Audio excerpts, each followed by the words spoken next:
This is the cover of the latest 442. It's not often I'm in such prestigious company, so let's find out how all these boys got to be here. The big June issue is pretty much 4 years in the making. That's how long the 442 team has been thinking and talking about this magazine. So all of that is in the pack, so it's a massive pack. Every issue starts with a production meeting and some badly drawn sketches of what Paul, the editor, thinks the cover should look like. Probably when the draw was made, when the teams were picked out in Australia's group, we really then knew who we had to target, who we had to interview, who we had to get hold of.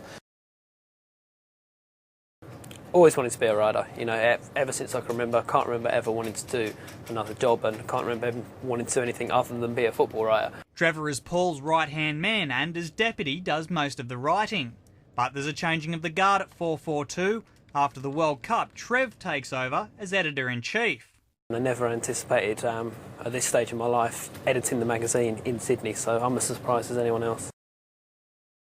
The commercial side of things is looked after by Andy. He's the money man at 442. It is hard work, you know, it is still a business, you know, we've got to run, we don't have huge budgets, you know, the game is still really establishing itself here. While it may be tough going sometimes, Andy still says it's his dream job. It isn't a job for someone that isn't massively passionate about football, and with that, you know, you spend time, you know, in and around the players, but also the manufacturers of the gear that we all love. The magazine has a circulation of around 10,000, and that garners some pretty impressive perks. This month they're visiting EA Sports to road test the new FIFA World Cup game. Oh no, we're right. Oh, we're right. Couldn't manage to get the team over into the round of 16, but yeah, very realistic. We didn't score any goals, got a player sent off, so yeah, it could be exactly what happens in the World Cup. Not content writing about football and playing video games, the trio have also decided to start up a weekly podcast. A fair amount's off the top of our heads. You know, we're working in football every day, so the knowledge sort of comes in anyway. And they admit they're busy, but say the magazine has always come first. About a week before their deadline, the cover starts to come together. Got the yellow, which is a bit wishy-washy. Yeah, it might be a bit much. And once they've settled on a design, it's off to the printers.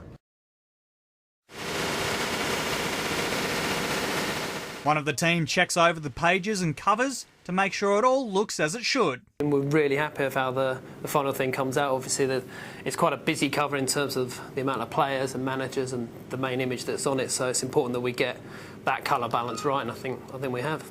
The magazine's got the green light and has now been shipped to retailers across the country. It never ends for the 442 team, though. They're already thinking about the next months ahead.